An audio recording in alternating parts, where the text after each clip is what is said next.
There he is. He's just on that. Hello and welcome to Season 8, Episode 2 of YXE Underground. I'm Eric Anderson, and welcome to Christy Morrissey's acreage. Yeah.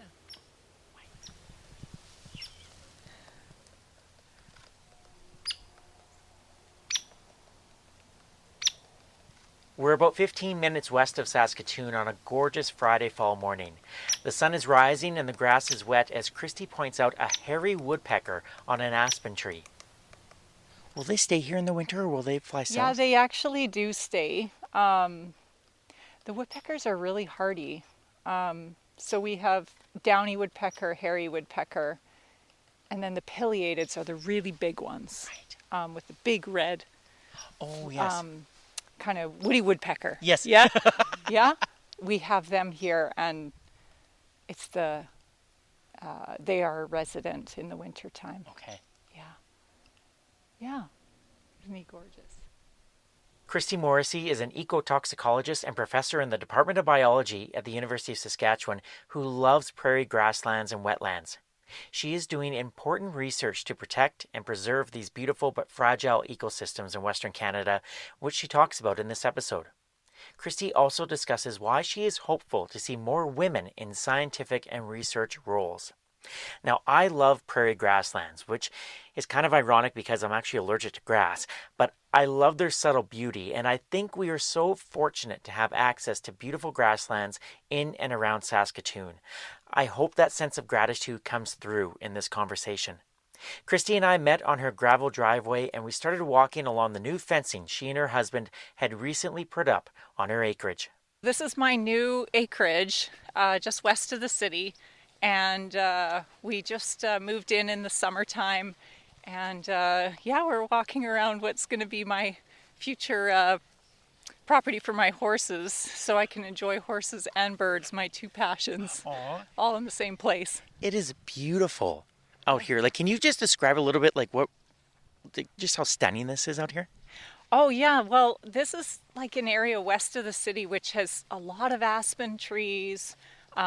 There's open grassland patches, and it's all sandy soil, so there's some really interesting ecology here. In fact, we've got cactus growing on the fields as well, so it's so different. Most people are thinking about, Saskatchewan being just grass and cropland, but this area is actually really, really pretty. It's got lots of diversity here, and plenty of woodpeckers, which is really nice too. Yeah. Ooh, northern flicker woodpeckers? Actually, there's pileated woodpeckers. Ooh. And the other night, I want to tell you a little quick story because it was just so special. We were building fences for my horses to come. And I went out one evening, just a couple days ago, and went to start a new line where I was, putting up the fence. And this pileated woodpecker, a juvenile pileated woodpecker, landed on the fence post just literally 2 posts over from me, so just a few meters over, and he just sat there for like 5 minutes, and he was just chattering away. And I mean, of course he's not talking to me, but it was pretty amazing that he was kind of so settled, and we were just enjoying each other's company. It was really cool. So yeah. Those kind of moments just must be so special. Yeah, it was pretty neat. Yeah. I've been so anxious to speak with you because I think you must view like our prairie landscape in such a unique lens where like you said, like a lot of people might see Saskatchewan in a certain way, but when you look out like what's around you right now, like how do you see things? Well, I try to see the positive, right? Because, Saskatchewan, I'm not from Saskatchewan. Maybe I should start with that. I'm not actually originally from here. I'm from BC, which is in your face beauty, right? Like people who are from BC are all mountains and water and I always think, oh, that's just so in your face beauty. Mm-hmm. Whereas Saskatchewan is like subtle beauty. You have to look a little harder. And but I've come to just love Saskatchewan and all of its intricate kind of parts, and the grassland, the open grasslands, and all the diversity too, because of course we have, some beautiful boreal forest and lakes, and we go canoeing a lot, my family, and so I really see Saskatchewan in all its potential, and I'm kind of passionate about keeping it that way, keeping it intact. May I ask you about grasslands? Yeah. Okay. Sure. We'll just wander this way. We'll go this way? Okay. Yeah. Yes, you lead the way. When it comes to grasslands, Christy, like I agree with you. It's very much like a subtle beauty. Why do you think, like, especially in our province too, like I know there's only so much of our grasslands that are protected or that still exist and that are protected. Yeah. Why doesn't our province, our people understand like just how special these lands are?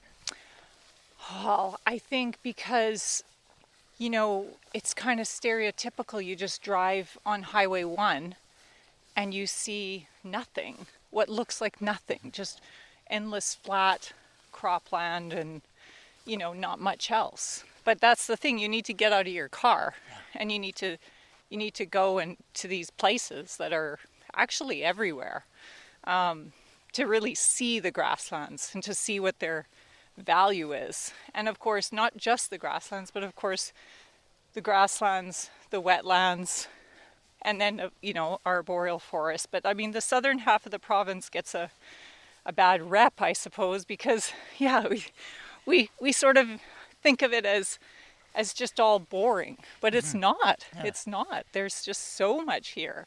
And you just need to look a little closer. Yeah. The birds are amazing. The insects, there's so much diversity even in the plant life. I mean, I'm terrible at my grass ID. I keep working on it every year, and I swear I'm not. It's like just a constant battle to get a bit better at my grasses. But it's because there actually is a lot of different species of grass, and most people think, oh, it's just grass. Yeah. It's not. There's, dozens of different species of grass, and they do look similar. I agree, it's hard, but it's still really, really important that we acknowledge that kind of diversity. Yeah. For listeners that might not understand or might not know just the important role that grasslands and wetlands play in our prairie ecosystem, like what are the main roles that they do play in terms of helping our environment and animal species as well? Well, there's tremendous diversity in grasslands of kind of the things that people care about, like vertebrates, like the mammals and the birds. And I think, I don't have the statistic right in front of me, but many of these are actually species that are at risk. Mm-hmm. So why are they at risk? It's because these areas are really easy to develop. Right? So grasslands are perilously endangered. There's only about 6% left of the original grasslands that we had historically. So of course, what we have left is too little, right? Mm-hmm. And so we need to protect what we have remaining. And we also, in doing that, are going to protect all those species that are imperiled. Right. Yeah. And so I think that's kind of the main thing, is that people don't realize how rare or endangered they are because they're not seeing it. But indeed, this is a really imperiled ecosystem. Do you find that too, like for people living in Saskatoon, it didn't take long to get out to your beautiful acreage here, but like, do you find that people in Saskatoon need to sort of be reminded once in a while of just how close they are to these beautiful places when it comes to wetlands and grasslands? I do think so. I think they need to, get out and enjoy it. Yeah. Yeah. I mean, even here, I'm only, say, I'm half an hour to the university, but, 15 minutes to the edge of the city. And it's like a different world, right? And so you don't have to go very far to see some pretty amazing things.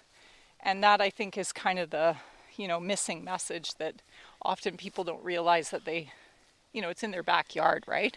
Yeah, and you don't have to go very far to enjoy it. There's lots of beautiful places like Beaver Creek and the Mawassan areas that are close to the city that you can see some remnants of these grasslands. Yeah. Do you find that people are open to your message of preservation and conservation, or does it take a little bit of convincing? Depends who you're talking to. Ooh. Yeah. I hate to stereotype farmers. That's one thing I'm really against, because people give farmers a bad rep that they're, that they don't care about the environment. And they do. I think that's just my first message. Most of them are really concerned about the environment. And but they're also concerned about economics as well, because they're making a living off this land. And that can be hard for someone who's living in the city and has a city job to understand and, realize that it's not that black and white, right? And so, but of course, we think, there are many people who are really concerned about preserving the environment, keeping biodiversity strong in our city and in our province. And that includes many of the farmers. Yeah.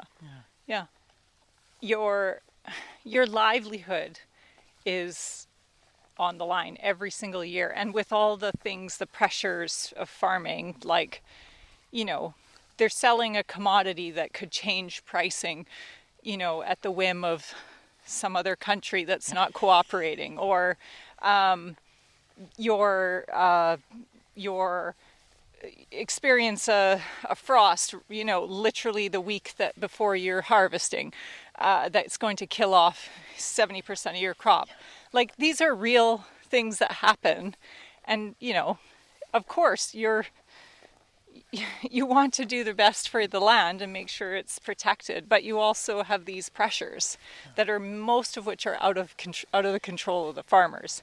So I think one of the ways I look at it now, or try to talk to farmers about this, is how do we find ways of doing things that are beneficial to you, that make your system more resilient, and still bring in money, still protects your bottom line, right? Like, I think this is critical for farmers to be able to feel good that they're not giving up something of their own economic gain in order to do some environmental, good. Mm-hmm. And so we've been really trying to find solutions that are beneficial to farmers, but also beneficial to the environment. Well, can you tell me about your research then, and what some of those solutions might be? Yeah, for sure. We have a new big project. I guess it's new. It's still new. It's called the Prairie Precision Sustainability Network. It's an NSERC funded project, so it's funded by the federal government. And these are very hard to get, these grants. They're highly competitive. But the whole idea was supported by a number of different partners, as well as obviously the government money. But the concept is to work with farmers to convert area, or to identify first where all their marginal or unproductive land is. And these can be little remnants, like areas that are maybe a bit too wet, a bit too dry, salinity issues where there's, a lot of evaporation of water problems that cause high soil salinity. And those areas are considered marginal or unproductive. They rarely yield a profit. And we've been doing work to try to identify where all those areas are across the entire 3 prairie provinces. So we're trying to map them to find them from space, but we also use the growers' yield data that they get off of their combines to sort of ground truth the data we get from satellite imagery. So we now have over 1 million acres of data from farmers, from actual farmers, on their yields. And we use that data to train these big models to figure out where all this marginal land is. Once we have that information, then we've gone back to the farmers and we create maps for them of their fields, and we say, hey, did you know that you've got all this marginal land? Like, sometimes it's quite a bit, like 10, 20% of the field is marginal, and you're cropping it at a loss. That is, you're actually losing money on those areas. So by cropping them or continuing to put all your inputs in, your pesticides, your fertilizers, and your seed, you're actually throwing money away. And could you do something better with that land? And that's what we're trying to sort of teach farmers or get that information out so that they know how much potential there is to convert it back to, say, beautiful grass, habitat for wildlife, but also to restore the soil, improve wetland health, because many of these areas are adjacent to wetlands, to try and improve the environment, even with these little pockets of land that aren't like whole fields or whole areas. Yeah. Yeah. Christy, that's amazing. Like, when you were describing the research, I'm thinking Manitoba and Saskatchewan and Alberta are very big provinces. Yeah. And so you're using satellites to identify, and then you get in touch with the individual farmers? Yeah, so what we've been trying to do is work with the community, right, and partners to get as many farmers as possible who will give us their combine yield data. A lot of farmers have this on their equipment, almost all of them, frankly, unless they're really old-time farmers that don't use the modern equipment, but all the modern equipment has this. So, but only I think it's around about 20 or 30% actually use it. So most of the farmers are not using this onboard sensors that gives them all of the yield data and all of the so-called precision agriculture techniques. So they're not using it to inform, for example, where to put fertilizer or where to cut it back or where to, change practices. They collect the data, but they don't use it. So we've been going to all these farmers and going to meetings and all these things, and we get them to give us this data. Sometimes we have to do some work to pull it off because they've never used it, never pulled it off. Some of them have, professional agronomists who work for them, and they are really on top of it, and they give us the data for many fields that they're farming. So once we have that data, we actually put it into, these big databases, and we integrate that to train these models that are run off of the satellite imagery, because we don't have all the data from every farm in the 3 prairie provinces. That's a lot. So we can only use it for a subset, but we can use it where we can look from space, where we have all of it, where you can see these patterns using aerial imagery and other kind of spectral sensors from space. And we can use that information that looks like variation in, say, soil salinity or moisture or other things from space to guide or check whether or not that is marginal. And indeed, we're defining marginal as areas that are low yielding. So we go back to the farmer supply data, and that data tells us, yeah, actually that area was low yielding. And we can do this over multiple years. So we're trying to do it over 10 years to get an average so that patch, we can say on average, let's say 8 or 9 out of 10 years is losing you money. It's not making enough yield to make a profit. So those are the areas that we define as marginal. So yeah, it's pretty neat. That's so neat. When you approach then the farmers with your data, once you've figured out this isn't good land and it's not making you money, do you find that the farmers for the most part are receptive to it, or is there some pushback, or what are those conversations like? No, I think there's a lot of them know this. Okay.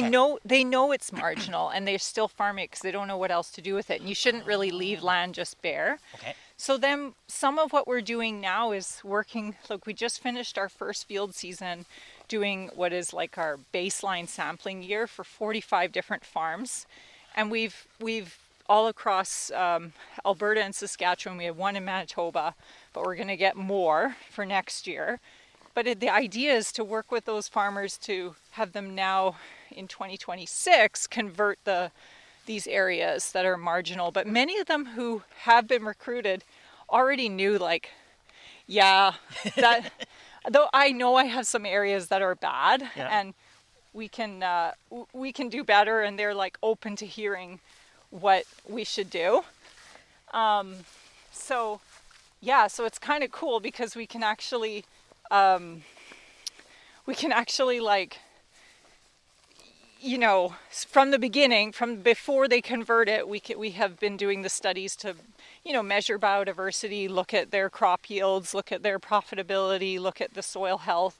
And then the goal is next year, when they start to convert it, we will follow this over time. Okay. And we'll see what changes occur over the next 4 years, 5 years and onward, if we can get more money. So, so that's kind of the idea, is to try and see if we can measure the change and how much improvement we would get out of, well, what seems like small changes to the farmer, because really it's not affecting his bottom line.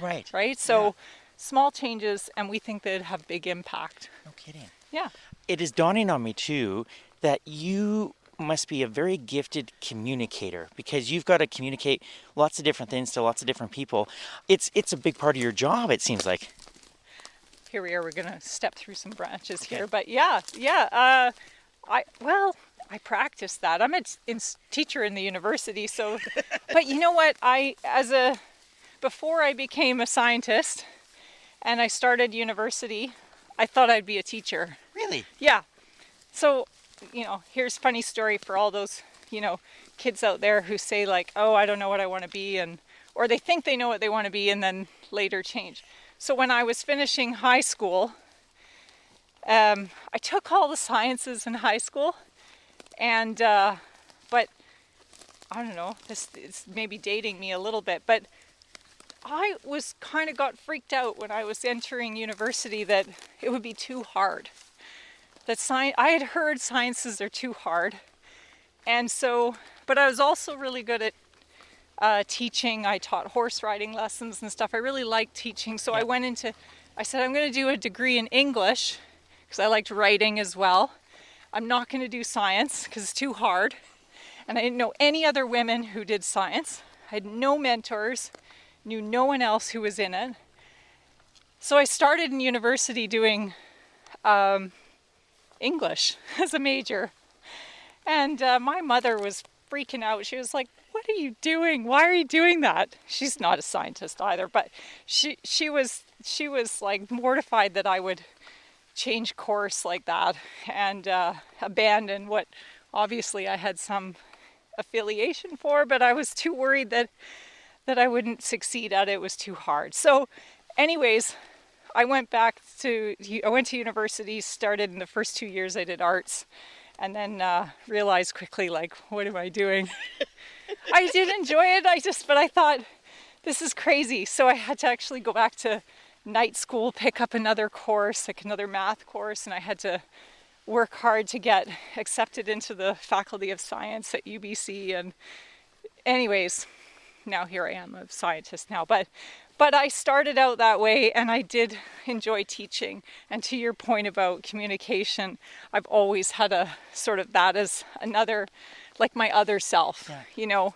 And so science is first love, I suppose, but communication and teaching is a big part of who I am as well. Do you see first of all, thank you so much for sharing that. That's so, and the fact that you like had to go back to night school to get back, like that's, do you look back on those days fondly or think like, oh my gosh, what was, like I really hustled to get where I am? I feel blessed. Yeah. I mean, luck is opportunity. What do they say? Luck is when opportunity and hard work collide. Mm-hmm. So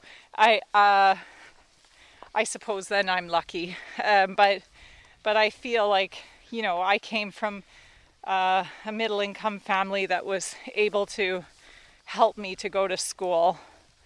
And I worked when I went to university as a waitress and did all those things. But you just follow your dream, right? So the idea is that you hope that it's going to be it's going to pan out, Yeah. but nobody really knows. Nobody really knows what's going to happen. Yeah. And I think, I was lucky that I was able to keep going and not be put off by, there's no women in science. This is hard. I think in the end you persevere. Yeah. Do you consider yourself a role model now for young women scientists, or people wanting to get into the fields or into the sciences?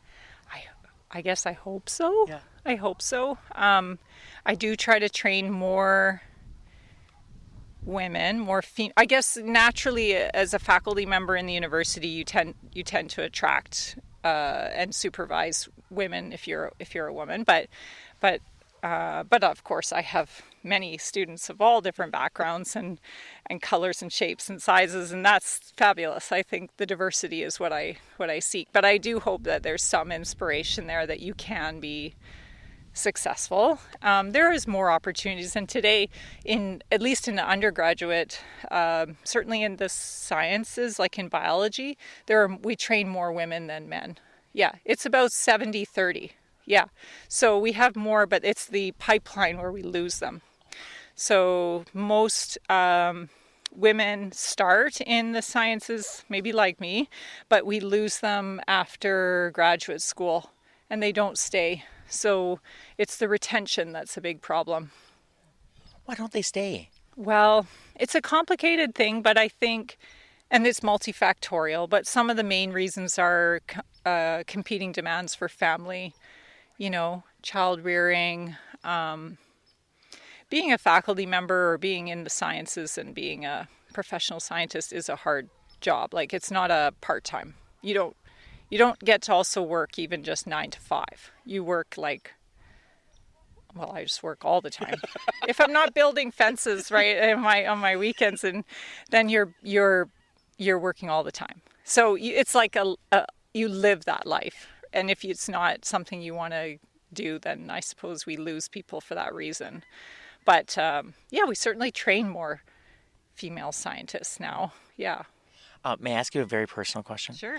Why do you love this life so much? Because you grew up in BC, far away from prairie grasslands, and like you just said, you're always working. Why do you love it so much? Oh, well, we're listening to some of the woodpeckers right now,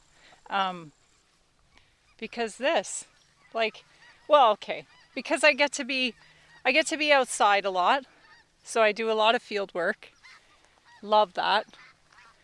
My husband always jokes if I'm inside for too long, he says, you need to either go to the barn or go to the field because you're driving me crazy. Yeah, it's true, because I really feel more happy outside. So that's good. I love that I get to learn every day. Like new things, new science, new techniques. Students are teaching me. Like, it's two-way. I'm teaching them, but they're teaching me because they're exploring top research topics for their own thesis work, and that's pretty cool. That you get to have all those experiences, as your job. Huh, like, really? Like, yeah. Sometimes I pinch myself that I have this job.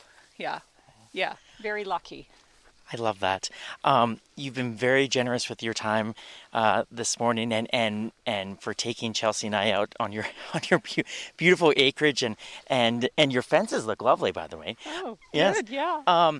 If there is a listener right now who, and I know we touched on this a little bit earlier, but who wants to, maybe feel more of a connection to our grasslands, our wetlands, especially in and around Saskatoon, what would you say to them?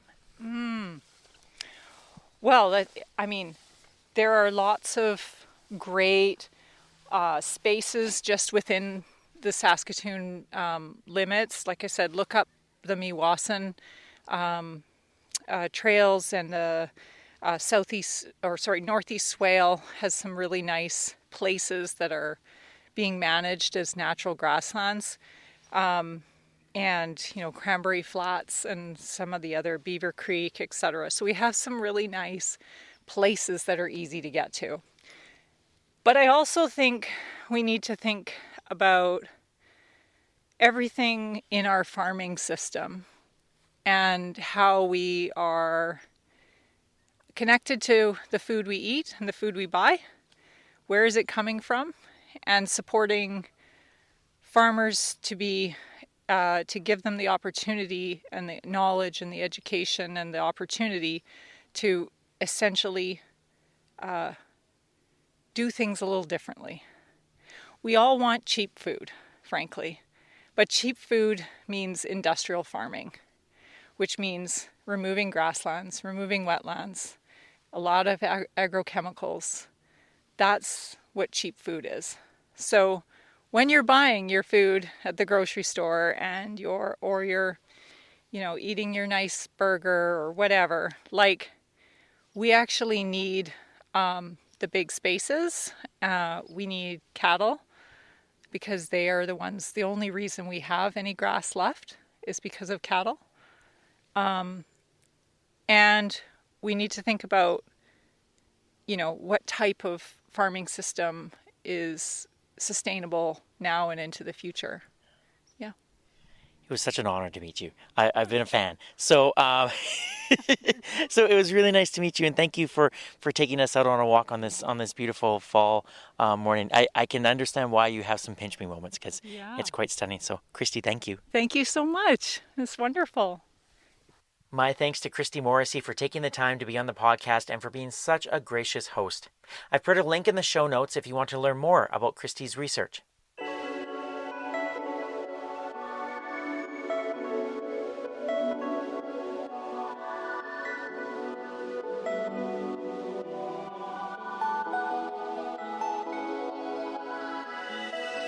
This has been Season 8, Episode 2 of YXE Underground. My name is Eric Anderson. I host, produce, and edit this local independent podcast.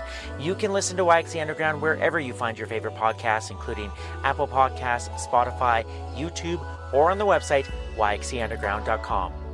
Please feel free to leave a 5-star review if you like what you hear.